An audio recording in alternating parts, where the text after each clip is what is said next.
What is going on, guys? This is Snake Sports here, and today I am talking about my favorite team in the college football, well, alongside with Appalachian State as well. But I am talking about the University of North Carolina, home of the Tar Heels.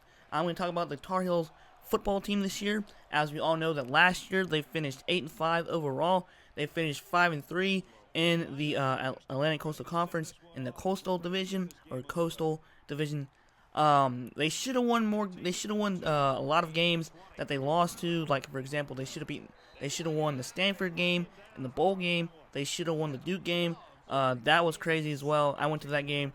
They should have beaten State. Also, just bad opportunity or missed opportunities, and just defense was struggling a lot as well, and just missed opportunities, and the play decision wise was not very good with running the ball. As sometimes Larry Fedora does not know when to use Elijah Hood. That's just my opinion. But I love Larry Fedora, and I love the UNC, the Heels, and everybody as well. This year is going to be a little different. As we all know, Mitch Trubisky was the second pick in the first round overall in the NFL draft. Mac Hollins is gone. Bug Howard's gone. Ryan Switzer's gone. Elijah Hood's gone. TJ Logan's gone.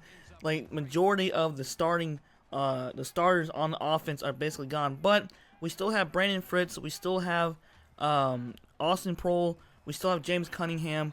So we got a lot of guys back too, but some inexperienced guys also.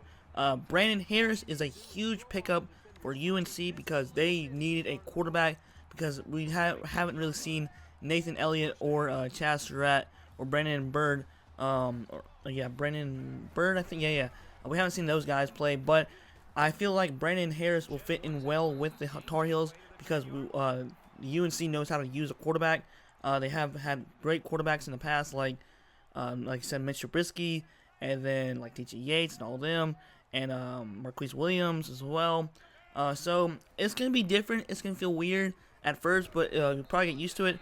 But this year is gonna be tough for the UNC Tar Heels because they'll be playing against Cal at home, so hopefully they'll do well against them, and then they go back next home against Louisville with Lamar Jackson in a crazy up-tempo team that's going to be really well. So what we're going to do now is we're going to go to their the schedule for this year and see how it looks, and I'm going to predict how many wins they will get.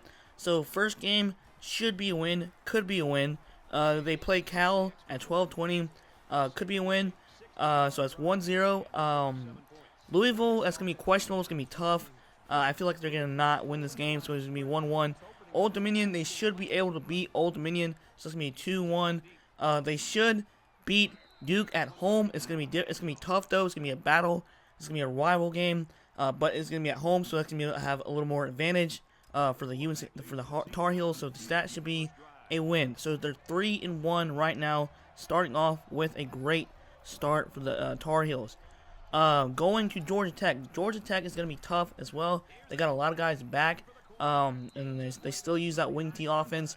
That's going to be questionable. I still say that could be a win or win or lose situation. So I gotta say it's going to be a loss. So it's going to be 3-2.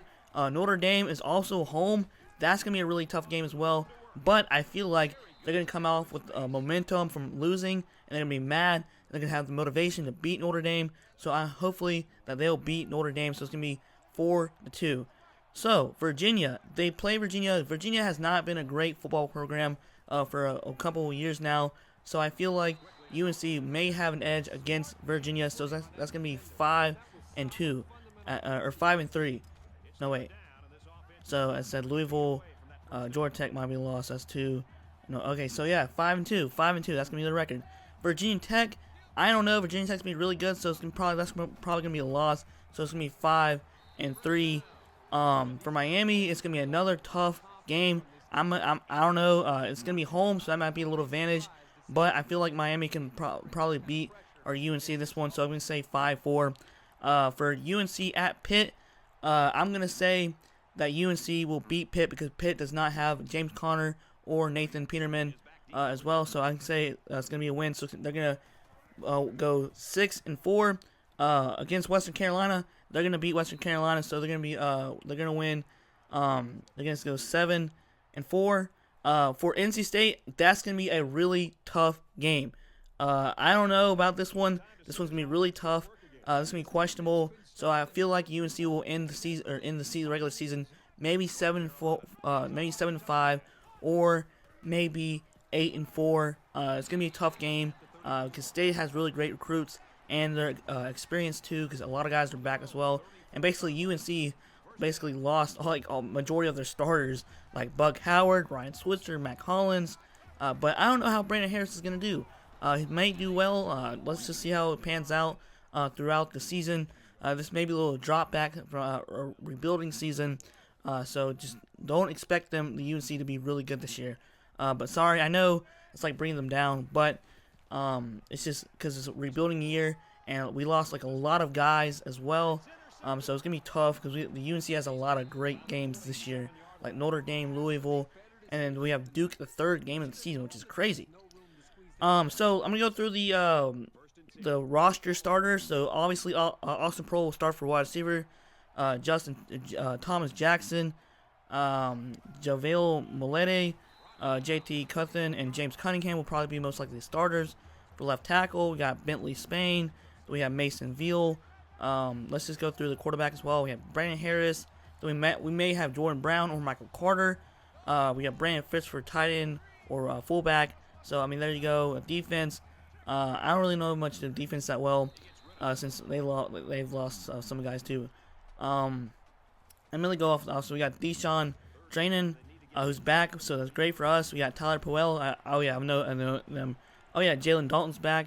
Aaron Crawford, Jason Strawberry. So we got a really good defense coming back from last year. So the same guys.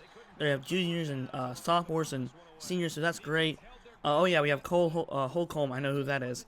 So I know who Jalen Dalton is and stuff. I know it's crazy. You think you know all the guys from the team, but there's so many people that are coming up new. So you don't. I'm trying to get all the guys down. So it's kind of tough. But yeah, I know. All right, so let's go through the stats from last year. Let's go through Brandon Harris. Brandon Harris got benched last year because he played not so well against Wisconsin. And Denny Etling is now the starting quarterback for LSU, and he is with the Tar Heels. I don't know why I say us because I'm not a part of the team, but I'm a fan. His best season was last year, and he went, or not last year, in 2015 season, he went 149 completions over 277 attempts, 2,165 passing yards, 53.8 completion percentage, 7.82 yards per average, and 13 touchdowns, 6 interceptions. Had 17 sacks, which is crazy, and he had a QBR rating of 130.6. So that was his best season before he got benched after the Jacksonville State. So it was crazy, but hopefully he'll do well with the Tar Heels this year, and so hopefully he'll do well. Jordan Brown had 20 carries last year, had 45 yards, and had 1 touchdown. Austin Pearl last year, he's going to be huge for us this year. He had 43 receptions, 597 yards, 13.9 average, and he had 3 touchdowns. Brandon Fritz had 6 reception. He had 59 yards, and he had 1 touchdown. Thomas Jackson had 17 receptions, 186 yards, and 4 touchdowns. Wow. It's just so many over.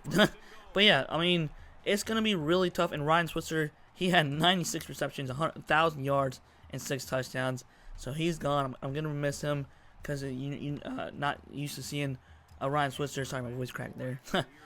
But that's all I have for you guys today. We're just talking about the schedule and how it looks and how I'm the prediction, the score. So I'm predict UNC to either be 7-5 or 8-4. Depends on how the season goes. There could be some more upsets along the way. They could beat State, but State's gonna be really tough this year, especially at State as well. Hopefully UNC will do well. Who knows? It's gonna be a really tough season. It's gonna be mainly a rebuilding season, but their defense is back. A lot of guys are back. Jalen Dalton, like I said earlier, is back, so that's gonna be a great help for UNC. All right, guys, like, comment, subscribe. Hope you enjoyed this video. Thanks for watching, guys. Go Heels and peace.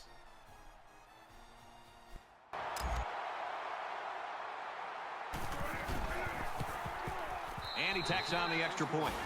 A 6-play, 68-yard drive, and they add 7 points to the scoreboard.